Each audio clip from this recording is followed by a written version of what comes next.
This is breaking news. Mayor de Blasio is giving an update on the coronavirus pandemic in New York City. Let's go to it now.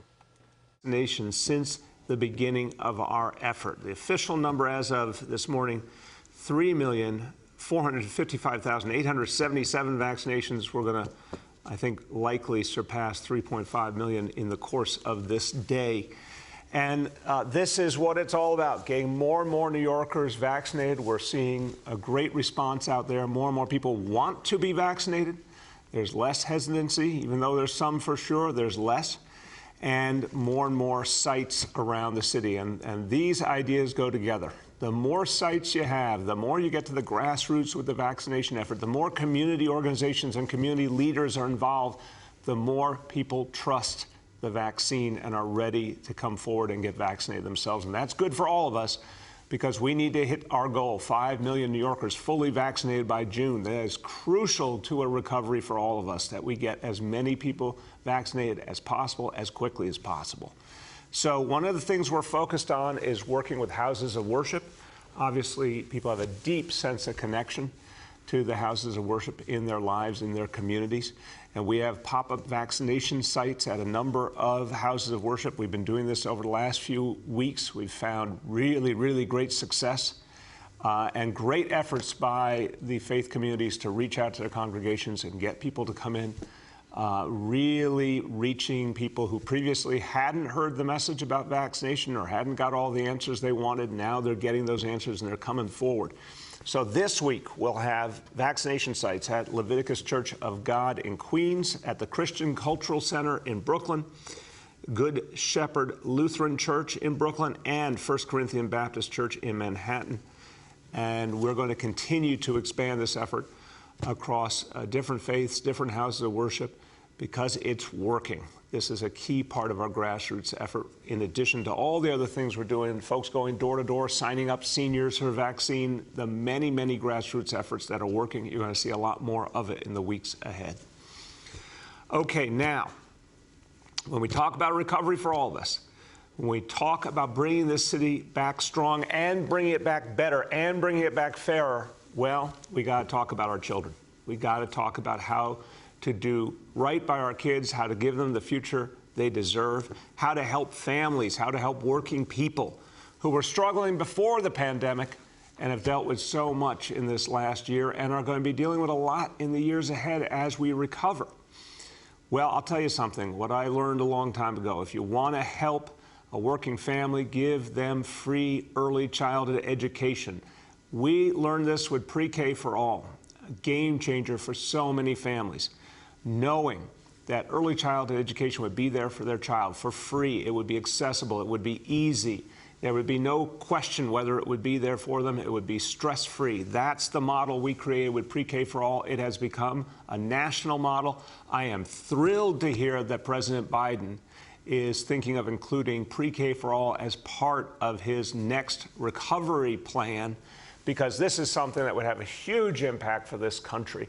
If all over America, every child could start at the same starting line, if every working parent knew they didn't have to stress over where their child would be and how they'd pay for it, if their child would get a good start in life. This has worked in New York City. And it worked because we made it something for everyone. And today I am really pleased to say that our next great wave of early child education, 3K, we started 3K a few years ago. We started in just a few districts. We started where there was some of the greatest need in New York City, in the South Bronx and in Brownsville. We said, we're going to build this out. And one day our dream was that 3K, early child education for our 3-year-olds, could follow the same path as Pre-K. One day we said, the day will come when 3K is in every district in New York City, 32 school districts. We dreamed that one day we could be able to have 3K in all of them. Well, today the dream comes true. Today we announce that as of this coming September 2021, 3K will be in every one of our 32 school districts in New York City. This is going to be a huge expansion. We're adding for September 16,500 3K seats, and that will bring the total to over 40,000. So parents, if you have a 3-year-old who will qualify for these 3K seats in September, whichever district you're in, you'll be able to apply. Now, we don't have all the seats we want yet for September, but we will be in every single district, and we'll be able to keep building from there. And this is a huge step to the day when 3K becomes a fully universal right in New York City, just as pre-K is today. And it's going to make the lives of parents and families so much better. I always say when you take the two together, 3K and pre-K, 2 full years of high quality, free early childhood education, you change the life of a child, you change the trajectory of a family forever.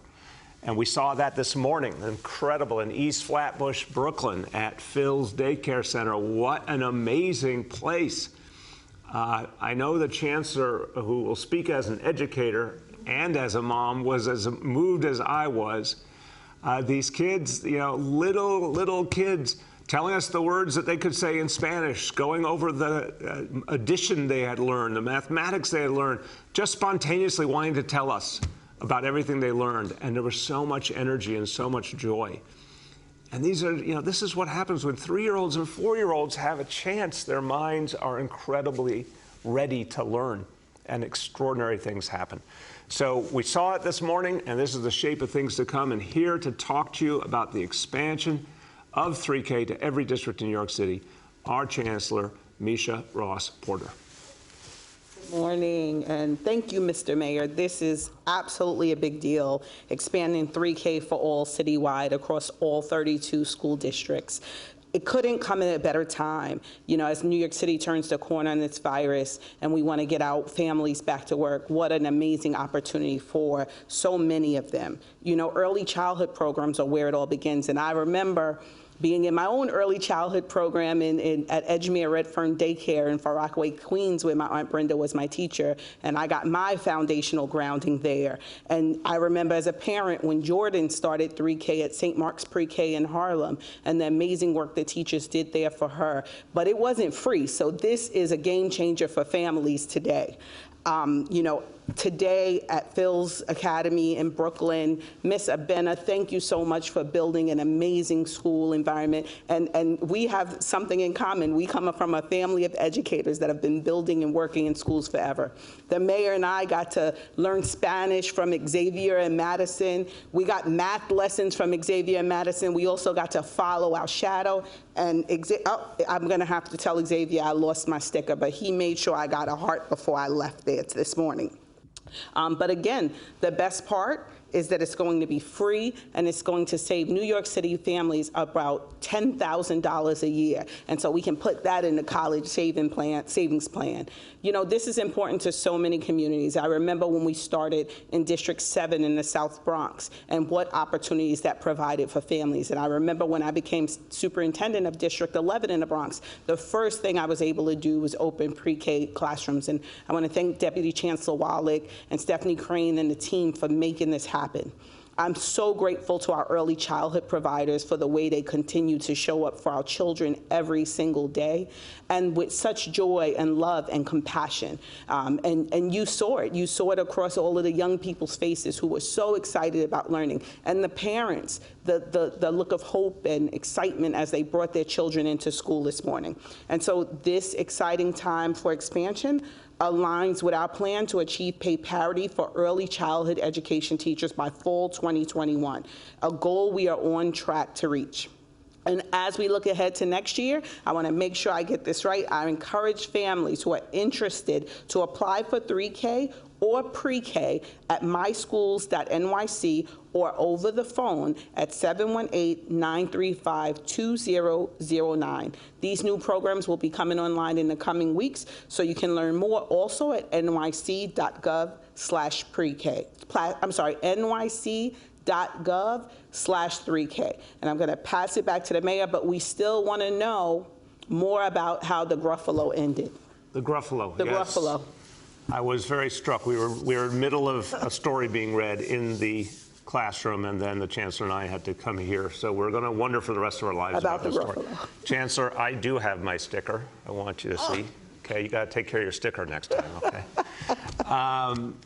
I also want to extend my thanks, as the Chancellor did, to Deputy Chancellor Josh Wallach and the entire team, everyone from the beginning, amazing people who worked on pre-K and then 3K over these last 8 years, incredibly dedicated people who built these programs, often at breathtaking speed, because we wanted to expand and expand quickly, and also reached out to communities all over the city to let parents know. It's been an incredible, incredible journey. Thank you to everyone.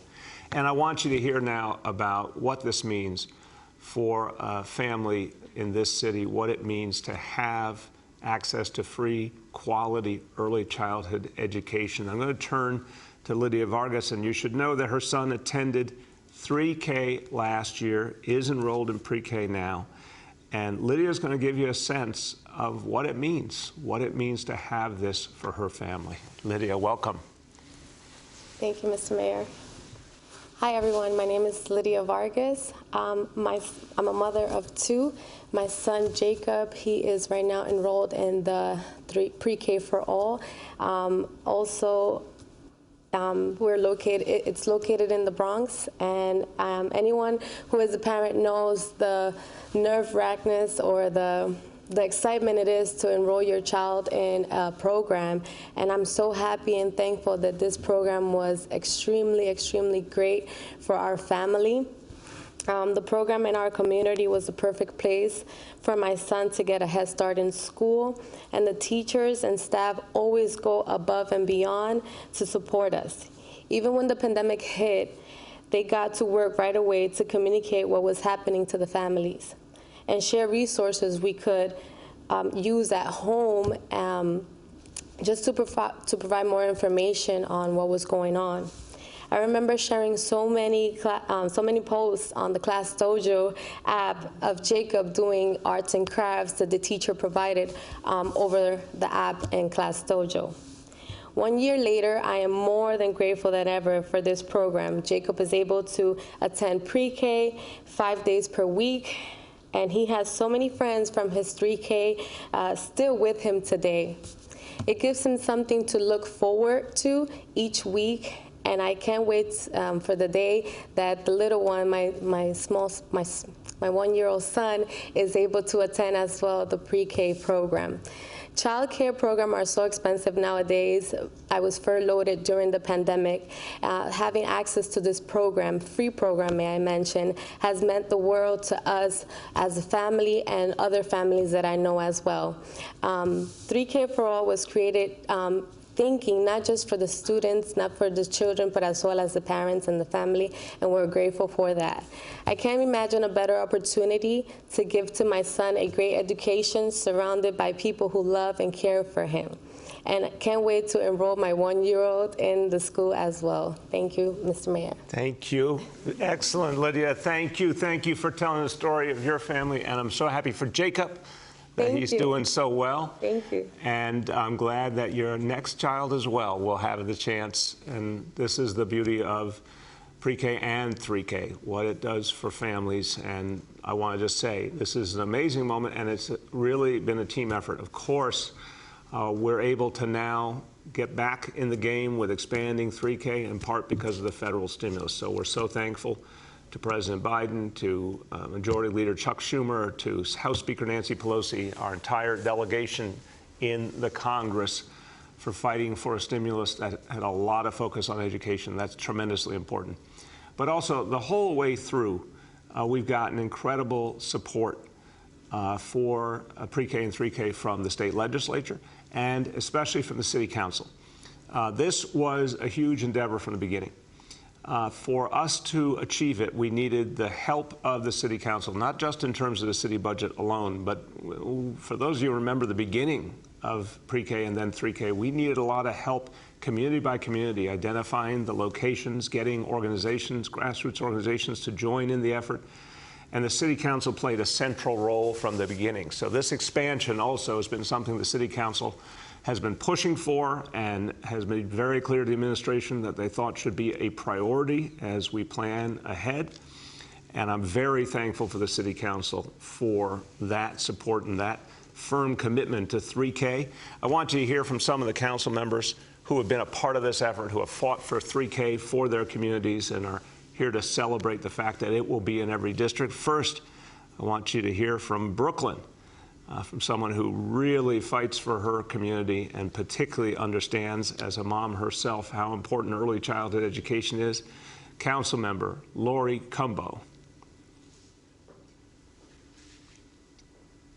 Hold on. Are we having our traditional technical difficulties here, guys?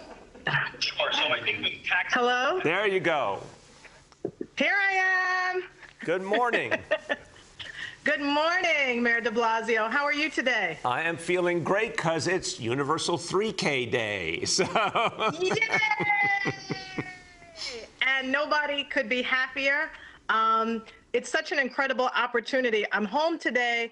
My son has a little bit of a cold, and so we are waiting for his COVID test to come back negative so that he can go back to school. So when these types of things happen, when daycare closes, the school has professional development days, I know firsthand it's impossible to work from home and to also raise your children at the same exact time. So universal pre-K for 3-year-olds, you probably hear him in the background, is critical because it's so important. I know when I enrolled my son in daycare and pre-K, the costs were between $1,500 on the low end to $2,200 to $2,500 on the high end. And that was just for daycare. I mean, it's more expensive to send your child to daycare than it is to college. So it's almost as if the savings that you would have created for a college education are spent almost on pre-K. So this is really critical. This is really important. Families simply cannot go back to work unless we have the support that we need to send our children to daycare. And this is a huge step in the right direction. And I certainly applaud Mayor de Blasio for his commitment to making sure that universal pre-K happens. It was great when it happened for UPK4, now UPK3. And we're going to keep pushing till we get UPK2 and all of that, because we certainly need it. And that'll be for the next mayor. But it's critical, and you've set a tremendous precedent. And for so many families, I just want to say, I know that you all have been so challenged with raising a family, going to work, fixing the meals, the laundry, cutting the fingernails and the toenails and ordering the books and trying to be like super parents. And I know we all had visions and dreams for our children. But help is on the way, and this is an incredible resource. My son will be going to UPK4 next year, so I'd like a rebate for UPK3 that I had to pay for, just teasing. But it is certainly an exciting idea. I know Ben Kalos, because Ben and I would talk so much about how expensive UPK is, and we would champion and fight because we were trying to get UPK3 for selfish reasons, but also for the entire city. And I thank you, Mayor de Blasio, for your support in this and for bringing it home. Thank you so much. Thank you. Really appreciate your, as always, energetic support, Lori. The only thing you do is energetic, and that's a compliment. And thank you for making so clear why this matters to so many families, and thank you for your crucial support for this. Now, I want to turn to another council member. He represents one of the districts in New York City where the demand has been greatest, where we have the most overcrowded schools, and where there is just an intense need for working parents, including a lot of struggling immigrant parents, to have more options for early childhood for their kids. I know he is a strong supporter of this 3K expansion. My pleasure to introduce from Queens, Council Member Francisco Moya. Thank you, Mr. Mayor. As you see that the great council member Lori Cumbo brings such energy this morning on such a great issue, but I want to take this opportunity, Mr. Mayor, to thank you for the wonderful work that you've done, how you've spearheaded pre-K from the get-go. I remember this when I was in Albany, and you were fighting to championing it, and you made it a reality. And now we're seeing 3K for all. This is a great day for the children of New York City, especially now as we're seeing the reports showing that learning loss associated with the pandemic and the children being at risk of lacking the basic literacy skills by the time they reach the age of 10, which is prevalent among low-income families and communities of color. A family's income or immigration status should not determine a child's access to quality early education. With the launch of 3K for all in the remaining neighborhoods, including those in school districts 24 and District 30, we are prioritizing and investing in the neighborhoods disproportionately impacted by COVID. These neighborhoods are made up of working families, immigrant families, Black and Latino families, families who've lost wages, families with no childcare, families who have had to adjust to the virtual reality without adequate resources, all while dealing with the loss of loved ones.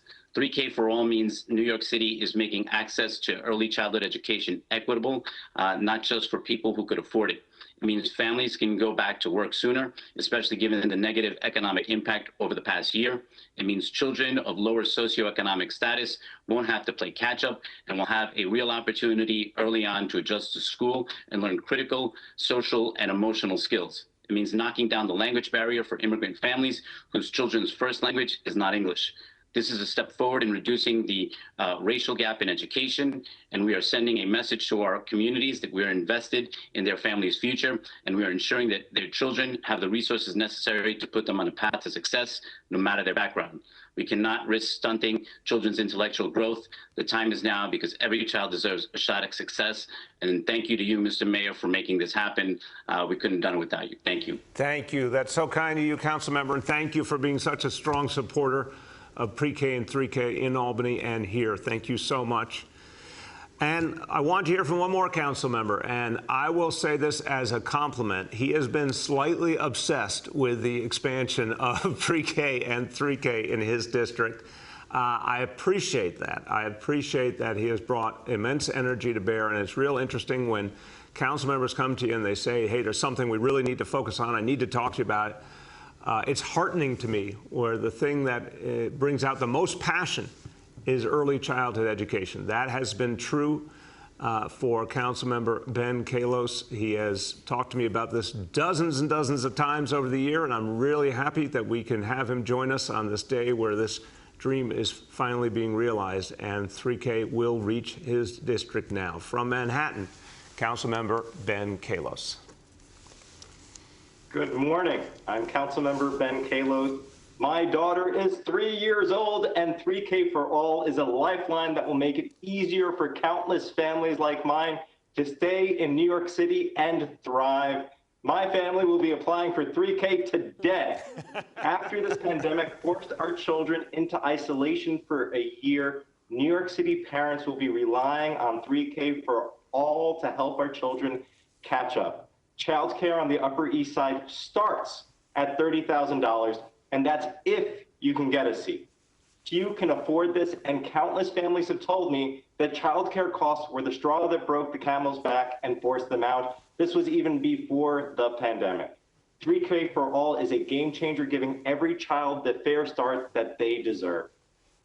Right here, I have a map of where we had planned 3K as of 2020 that I made when we launched a petition, and the areas in red still needed it.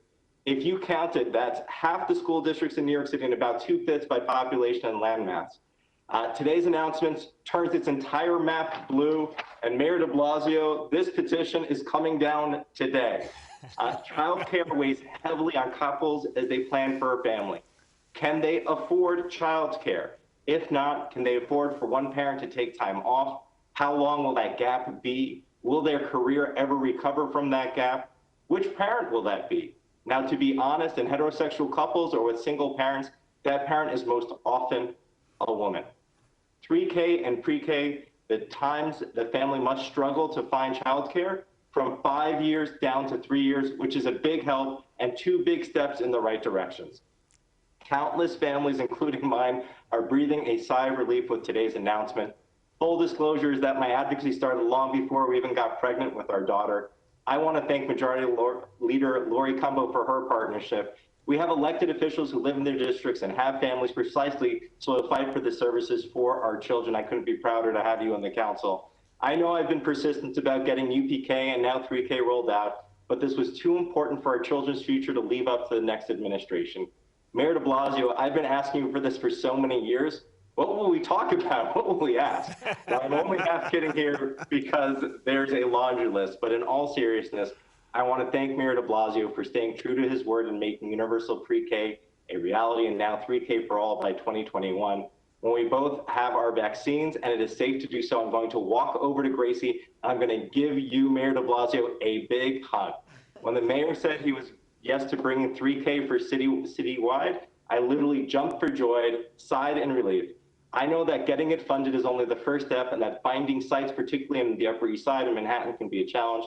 You have my pledge that just as we did to secure 900 new pre-K seats before, I will work with parents, providers, and the real estate developers to build the seats we need in 6 months, and I'm counting on the mayor, Deputy Chancellor Wallach, and SCA to work miracles.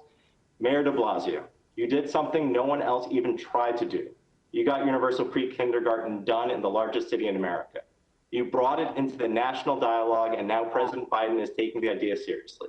Now in your final year, you're taking another Herculean effort on by expanding 3K citywide. That's quite a legacy that will be felt by countless families, including mine, for generations to come. Thank you. Thank you. That's so kind of you, Councilmember, and thank you. And you have been an extraordinary advocate, and you're absolutely right. Your advocacy goes long, long before your own family grew. But thank you, because you said a really important thing there about we need everyone's help to make this come alive over these next 6 months. You will remember, Councilmember, the first 6 months of pre-K in 2014.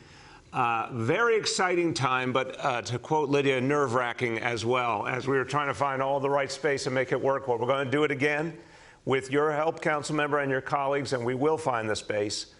And the team of the DOE has proven and SCA that they can do it, so we're going to have them do it one more time. But this is going to be really, we use the word game changer, maybe a little too much in life, but this one is a game changer. This changes families' lives. And we're just so excited. This is really a good day for this city. And with that, let me talk about today's indicators. Number one, daily number of people admitted to New York City hospitals for suspected COVID-19. Today's report is 248 patients, confirmed positivity level of 54.09%. Hospitalization rate 3.79 per 100,000. Number two, new reported cases on a 7-day average. Today's report, 3,282.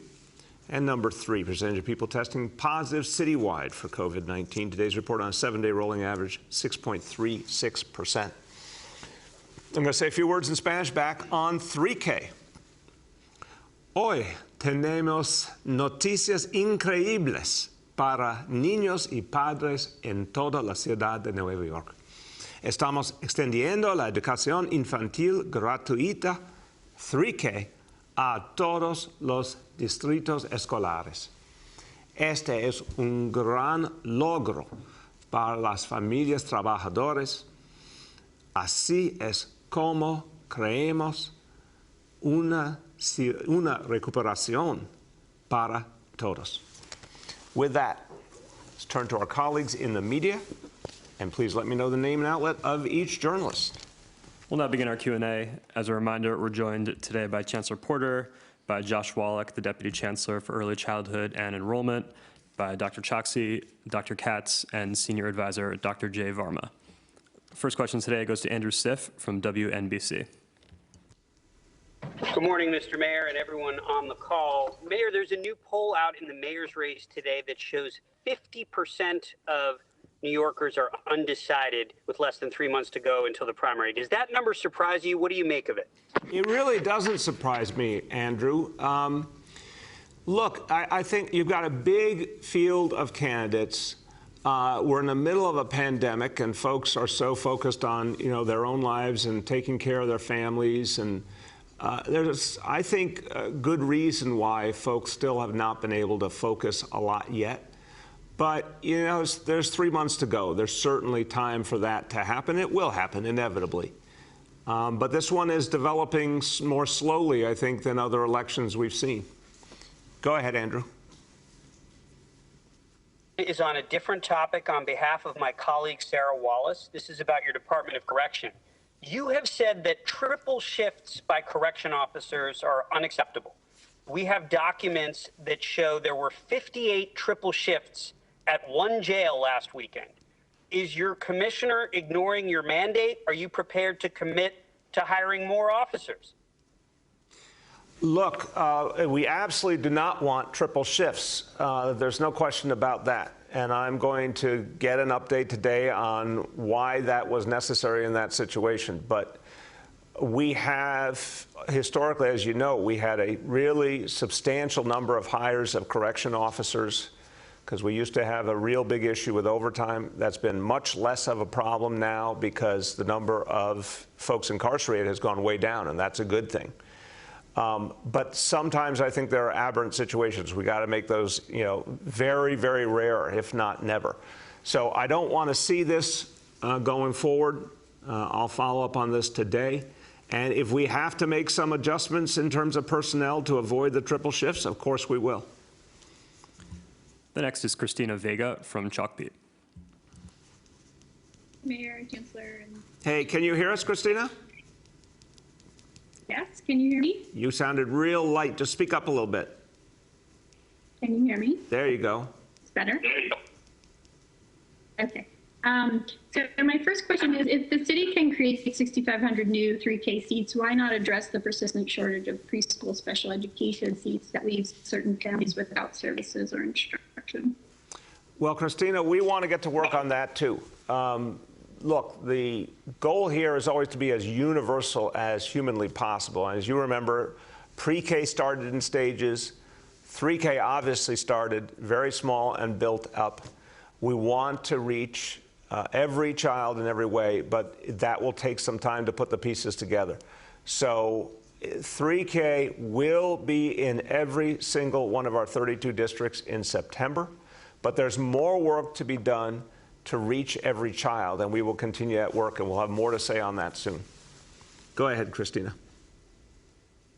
Along those lines, how many slots would it take to reach universality? Like how close are we with this announcement? And can you break down how much you're spending and from what sources to get to this level of Yeah, we're seats? at about 25,000 kids in 3K now.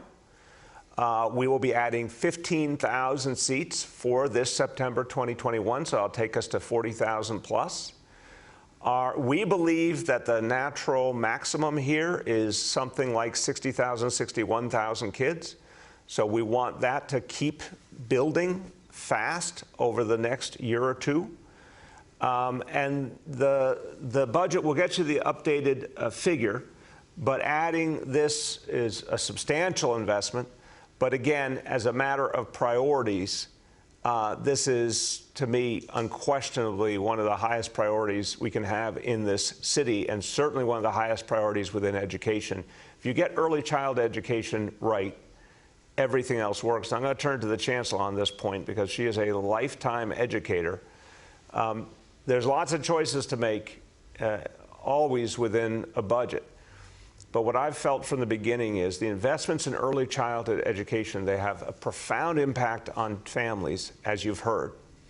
But they're also where we get the biggest impact for the dollars we spend on education. Because if you get that foundation right, all other things are possible. And Chancellor, could you speak to that? Absolutely. So we absolutely understand how important it is to, ensure that we have services in place for our youngest students, particularly our students with IEPs. But ensuring that all of our students have a strong start will really be a game changer in this space. I spent my first morning as Chancellor in Brooklyn at PS 15 visiting first and second grade ICT classes. And so, again, this opportunity to expand 3K will become a game changer in that space. And starting earlier, starting younger is the best way to, make sure we are giving our students all of the foundational learning and understandings they need. Today is the first step, but we know we need to do more work in this area, and we will continue to do so. Thank you. The next is Sydney Pereira from Gothamist. Good morning, Mr. Mayor. So this morning, Public Advocate Jamani Williams and Councilmember Mark Levine, held a press conference calling for the governor to slow down the reopening and not move forward on some of the specific April changes that are coming with sports arenas and arts and entertainment venues. I know you've expressed similar concerns about how quickly the state is moving on reopening, and but I'm wondering, like, what specifically do you have to say about the reopenings coming in April with sports arenas and arts and entertainment venues? And is there anything the city could do to scale back or I guess encourage residents to just to not go along with the governor's reopening decisions? I know that you can't override the governor's decisions here, but I'm wondering what else could you do with the reopening decisions you do disagree with? Sydney, I'll start and I'll turn to Dr. Varma and Dr. Choksi. Look, first, this is just such a clear example of why we need local control. We have some of the best health leaders in all of America right here in New York City.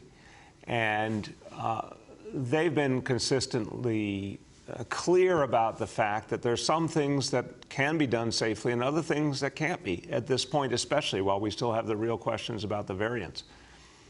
The state of New York should really defer to the health leadership in New York City on these matters.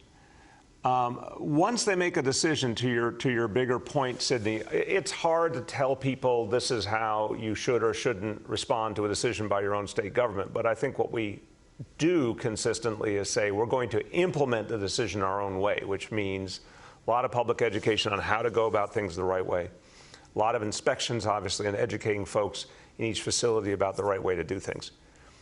But where we have a particular concern right now is the fitness classes, which is, I think, the epitome of what not to do, because it's people involved in, intensive exercise, letting out their breath, in the middle of exercise, either not wearing a mask in some cases, or with a mask that's gotten wet and therefore is compromised. And that just doesn't make sense. And additionally, throwing down the caution that we should not go past 50% with indoor dining. Those are two that really concern me. And we're going to keep, as we see each decision looming, talking about what we think makes sense. And if we think any decision that was previously made is no longer tenable because of the healthcare environment, we'll speak to that as well. Dr. Varma, you want to comment? Just to echo the comments that you've made, we obviously have, there's the challenge of who regulates what things are open or not. And so from our perspective as health leaders, if we can't change sort of the regulatory environment over who's making the decisions about what's open or not, we have to focus on what's also really important, which is educating New Yorkers about the best way to reduce their risk. And that's why every morning you hear and you see our public announcements, really focusing on those really critical measures that we all know are so important. So we would like to be in a setting where we have full local control, as the mayor said, over identifying what is a high-risk setting and how to regulate its operations. But in the absence of that, we want to make sure that New Yorkers have the most critical information, because we are still at this very tenuous time right now where we need to be fighting with all we have, and that includes getting vaccination, because there really is a prospect for things to improve in the very near future. Thank you. Dr. Choksi. Thank you, Mr. Mayor, and thank you for the question. And yes, you have heard some of our concerns with respect to the fact that we remain in a time where we have to be cautious and careful when it comes to COVID risk. We've talked about some of the things that contribute to COVID risk and how we can lessen it. Outdoors is better than indoors. Situations where you're able to wear a mask consistently and properly are better than those where you are not. And smaller groups are better than larger groups. So those are the things that we urge our fellow New Yorkers to take into consideration when they're thinking about their own risk. And as you've heard me say before, this is particularly true for people who may be at greater risk of severe outcomes from COVID-19. If you're older, if you have an underlying health condition, or if you have someone in your household who meets those criteria as well. Thank you. Go ahead, Sydney. Thank you. I have another question about schools from my colleagues. My colleagues are getting reports of high schoolers who are sitting in classrooms and watching a remote, an instructor remotely or virtually. And just with this new opt-in window and kind of the new three-foot rule guidance, I'm wondering if the Department of Education and you are confident enough in staffing to provide an actual classroom experience, going forward. It's a really good question, Sydney. I would say, first of all, we've talked about this very question yesterday at our meeting with senior members of the DOE leadership, and Chancellor and I talked through this point. I think it's important to say that the concerns about kids being in a classroom and doing remote work, well, first important to say even before the pandemic, sometimes kids were in a classroom doing online work, but much more germane to the current question. This doesn't really, from what we're aware of, is not really a pertinent issue in elementary school or middle school. It's a pertinent issue in some high schools, and it tends to be the biggest high schools. And the high schools that have the most comprehensive curricula, because that's where you have some of the problem, having a teacher available who has the particular subject background. And that's, of course, affected by how many teachers are on accommodation right now and not available in person. So there are some issues, but they're navigable issues. And it does not take away from the fact that a child is in school with the support of caring adults, professional educators, guidance counselors, you name it. I'll turn to the Chancellor, but just say to the question of where we go from here, clearly we have classrooms with a teacher in the classroom that could handle a lot more kids. The 6 feet rule created a real artificial reality where classrooms were very, very small size. And we undoubtedly can accommodate a lot more kids, just as we are now with the staffing we have now. And if we have to make some additional staffing adjustments or additions, we will. But I do think we have to keep in mind that the substantial number of teachers working from home because of accommodations is really at the core of some of this. Go ahead, Chancellor. Yeah, I would agree with the mayor. I would also add that each school is working through their specific programming issues, but I also want to acknowledge that, what is happening in those cases is that there is an adult in the room working with a partner teacher. And I just want to acknowledge that our teachers are really working in partnership and collaboration when the specific content area teacher is not in the room to ensure that our students are getting the support that they need.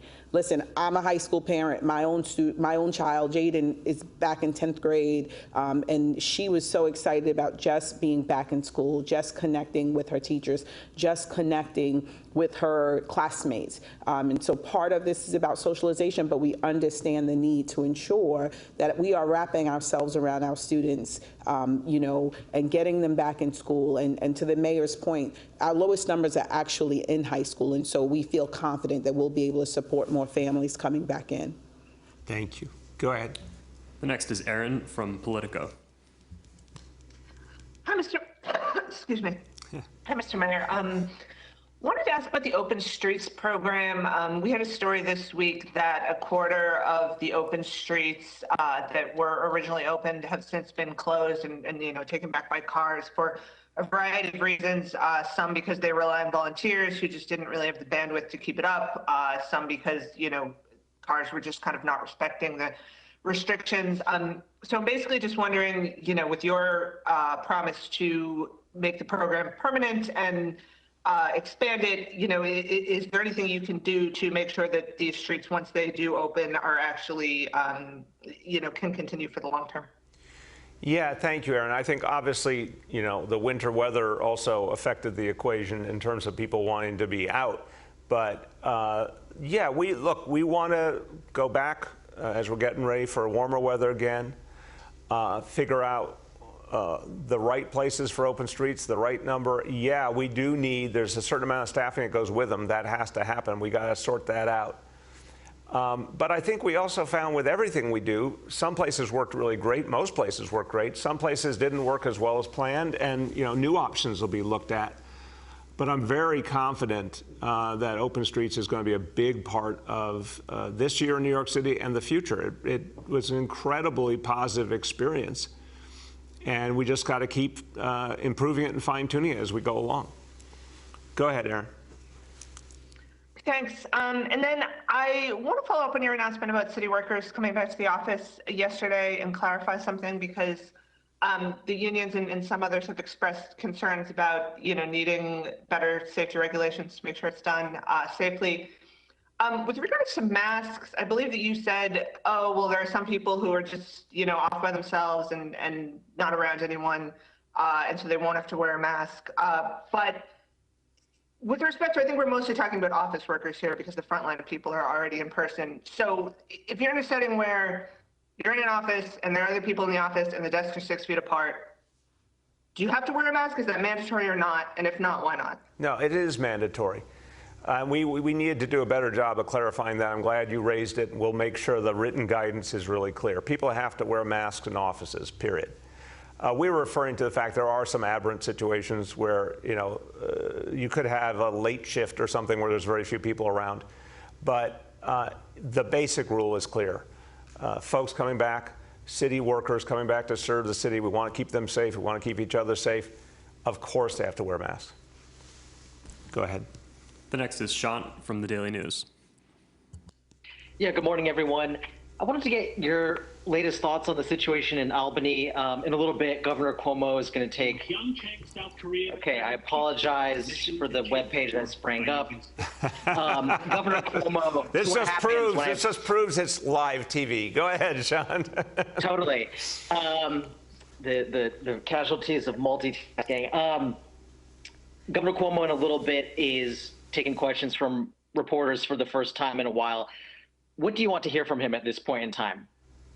I've been clear. I think he should resign so we can move forward in this state. But I'm not expecting him to do that today. So the next thing he should do is resume normal democracy, restore democracy in the state of New York, restore local control so we can move forward. I am concerned that some of the decisions he's made lately, I think, are more and more about politics than about the health of our people. Well, the way to resolve that is to restore local control. Let us make the decisions for our own people. We are moving slowly but surely out of this pandemic. It's time for democracy to come back in the state of New York. Go ahead, Sean. Yeah, thanks for that. And switching gears, I understand undocumented workers have been doing a hunger strike for some days now, trying to draw attention to lack of funding in the federal stimulus and in the state budget for them. Just seeing a hunger strike, very drastic gesture. What do you make of that situation? It's very moving. It's very sad that folks who are trying to take care of their families are led to a situation where they feel that's their only choice. I mean, look, this is the American problem. There's 12 million people here, and we're not acknowledging it, not being honest about it as a nation in terms of our laws and our policies. There's 12 million people who are Americans because they're here as part of our communities. They need a pathway to citizenship now. We need comprehensive immigration reform, and we should provide support so families can remain whole, which is why in this city, we don't ask documentation status. We do provide a variety of support, including guaranteed health care for folks who happen to be undocumented. Folks are going through a lot. They need help, and we're going to try and figure out every way we can help them, notwithstanding the problems of the federal laws. The next is Matt Chase from Newsday. Hey, good morning, all. How you doing? Good. How are you today? I'm doing okay. Thanks for asking. Dr. Chakshi, under the door-to-door vaccination plan you described for the J&J shot, will a senior of color be more likely to get a door knock from a vaccinator than a senior who's white? So before Dr. Chakshi goes, and I'll turn to him, Matt, I know you like to ask these yes and no questions. I just want to affirm, first of all, it's not just someone knocks on your door and says, hey, I have a needle here. It's we do the appointments, obviously. We encourage people to get vaccinated. We have door-to-door efforts to sign people up, and a lot of people are signing up on their own or their loved ones are. as with everything, we're focusing our efforts on where COVID hit hardest, which was in communities of color. But it is about individual willingness to sign up. And that's the X factor. You can't mandate. You're not saying to someone, we're going to vaccinate you whether you want it or not. It's about who chooses at this point to be vaccinated. And that is something that's open to people of all backgrounds. Go ahead, Dr. Choksi. Thanks, Mr. Mayor. I'll just build briefly on what you said. First and foremost, this is about outreach and making sure that we are getting people through our canvassing, through our phone calls, through all of the different channels that we have to engage, the people who will most benefit from vaccination, and that includes through our homebound program. Specifically for people who are homebound, this involves collaboration and outreach with NYCHA, with our Department for the Aging, including naturally occurring retirement communities. So we do take very seriously our obligation to ensure that we're maximizing access through that type of outreach. And as the mayor has emphasized, not just today, but over the course of our vaccination campaign, that includes putting the hardest hit neighborhoods and particularly communities of color at the center of our efforts. I'll just add one more note to this as a doctor, which is that unfortunately, when you think about the people who are homebound, who are disabled or may have less mobility because of chronic conditions like diabetes or cardiovascular disease. Unfortunately, those burdens have disproportionately been borne by communities of color as well. It's one of the reasons that we felt so strongly about bringing vaccination to people who are unable to come to the sites that we have set up. Thank you very much. Go ahead, Matt. For the record, there was no yes or no there, but I got another question for you. Earlier this month, you said someone who commits hateful but non-criminal conduct could be visited by the NYPD. Do you still stand by that? And if so, has the NYPD begun conducting these activities? And if not, when will they begin? So again, the whole idea there, let me make sure it's clear. We have a lot of folks who say, I don't know whether I should report something that happened to me or something I witnessed. And what I've been trying to say is, please report whatever you see. If you think it might be a hate crime, if you think it was an act of bias, report it. We're not asking the average resident to be a lawyer here and know exactly what fits each definition. So again, a reminder to everyone, you can go to nyc.gov/stopasianhate and report any incident you see. My point about NYPD is they're going to investigate anything that might be a hate crime. And sometimes it will turn out it doesn't rise to that definition. But still, something happened, and it's important that it be investigated. And it's important that if someone is acting out of bias and trying to do something hurtful to another fellow New Yorker, that they know that that investigation is going to happen, that they know it's going to be looked at. So any complaint we get that might involve a crime, of course, is going to be fully investigated by the NYPD. Go ahead. We have time for two more for today. The next is Juan Manuel from New York One. Good morning, Mr. Mayor. How are you? Good, Juan Manuel. How you been? Very good, thank you. A couple of days ago, you had some issues with the indicators, some trouble with the state data. Is that now resolved? And also, can you tell us again why the numbers the state is providing for New York City in terms of COVID-19 cases, not cases, but positivity numbers and stuff like that, why are they so different from the cities? Sure. I'll turn to Dr. Choksi, and yes, the technical issues, the data issues have been resolved. He can speak to that. But to the bigger point, look, I think this fits perfectly, Juan Manuel, with the question of restoring democracy, restoring local control. You know, I always appreciate, and I like to remember the people who, for each of us in our lives, made so many things possible. And one of those people for me was Deputy Mayor Bill Lynch, who I worked for about 30 years ago in this building. And he would always say, God bless the child who has his own.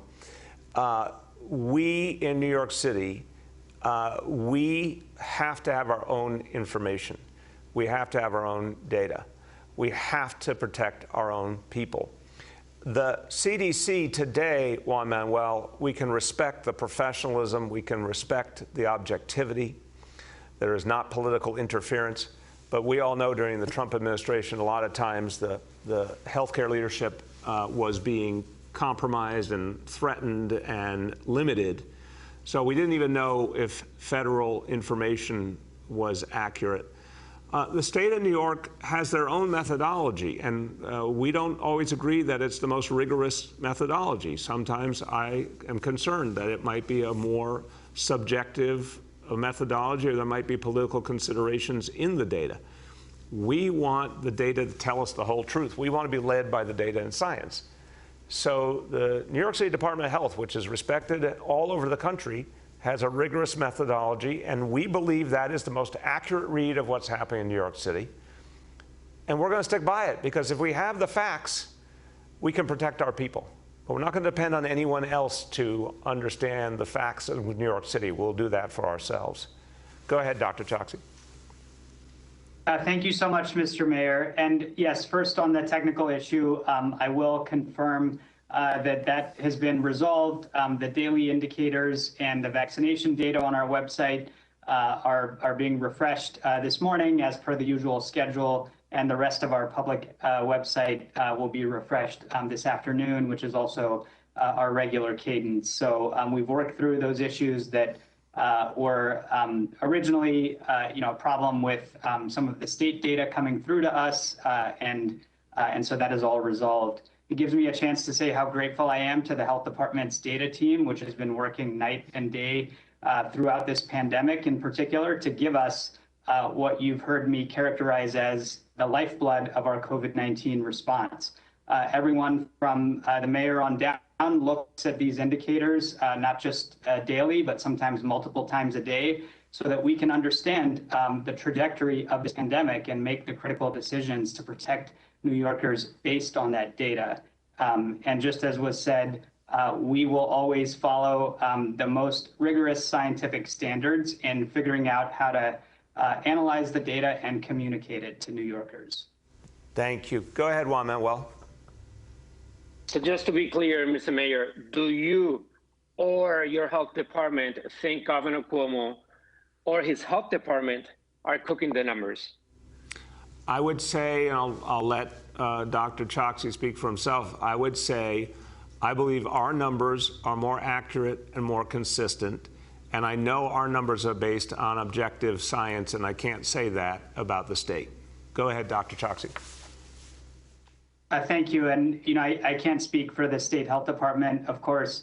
I would take a step back and just make it clear that when we look at the trends, with respect to cases, percent positivity, hospitalizations, those are the things that are most important to follow. And, despite some of the nuances and the differences between the data, those trends often tell a very similar story. And so that's what we should focus on to make those critical decisions that I mentioned.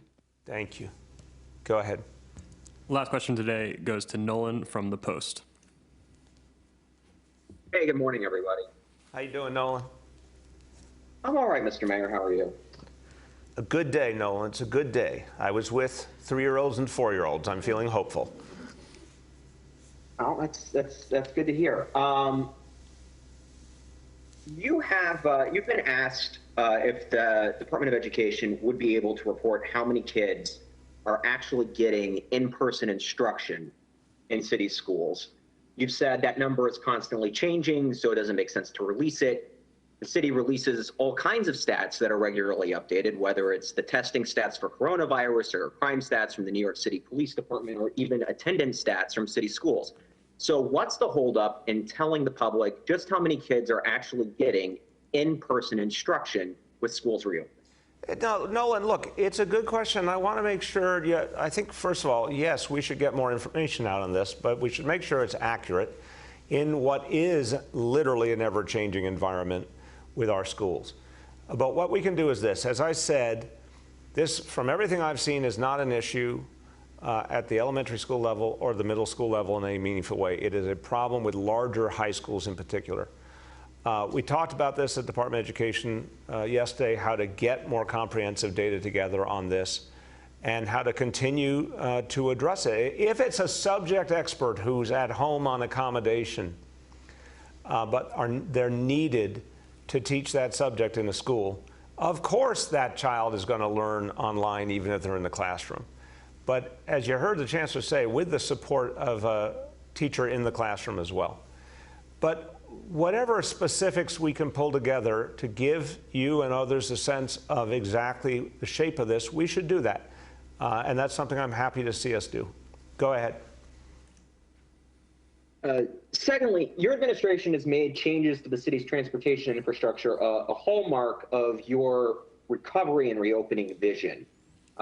You've promised at one point to help encourage people to get back on the subway, to help encourage people to start riding again. You said you would ride yourself. Now you're vaccinated. You haven't taken your promised week of subway trips yet. Do you plan to do that? And secondly, your Department of Transportation has promised to overhaul how bikes can use the Brooklyn Bridge by July.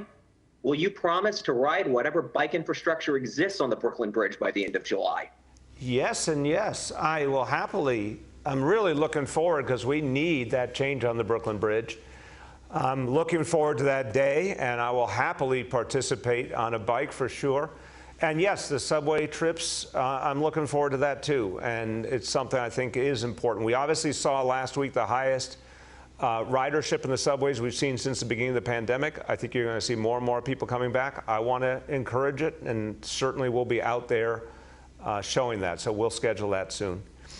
So everyone, look, today is a day, I'm just going to say, it really does do your heart good to be out in a school with, first of all, educators. I just want to thank all the educators, everyone who we saw today, who just they love the kids. They want to be there for the kids, and that's inspiring to see the adults who are there for kids and look out for kids. But the kids themselves are the ultimate inspiration. And every time I spend time with those 3-year-olds or 4-year-olds, it just reminds you of what's possible. While we were reading the story or listening to the story being read, what was the animal called again? It was the gruffalo. The gruffalo. The gruffalo. I was looking at the faces of the children, and the focus when you see what 3-year-olds and 4-year-olds can do, the way they can learn.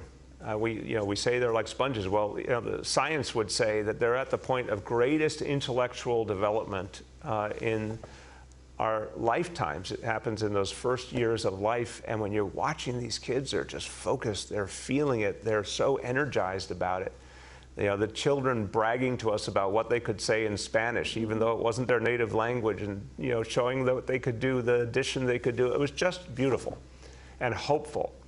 And it was also a vision of equality, because every child had the same opportunity. Didn't matter where they lived, didn't matter what their ethnic or racial background was, or how much money their family had in their bank account. Every single child had the same exact opportunity, and that's what we believe in. That's our values coming to life. So it was a beautiful moment. It's the shape of things to come in this city. It's the shape of a recovery for all of us. We saw it today in East Flatbush, Brooklyn, and you're now going to see the same thing in all 32 school districts of New York City. And that's something to celebrate. Thank you, everybody.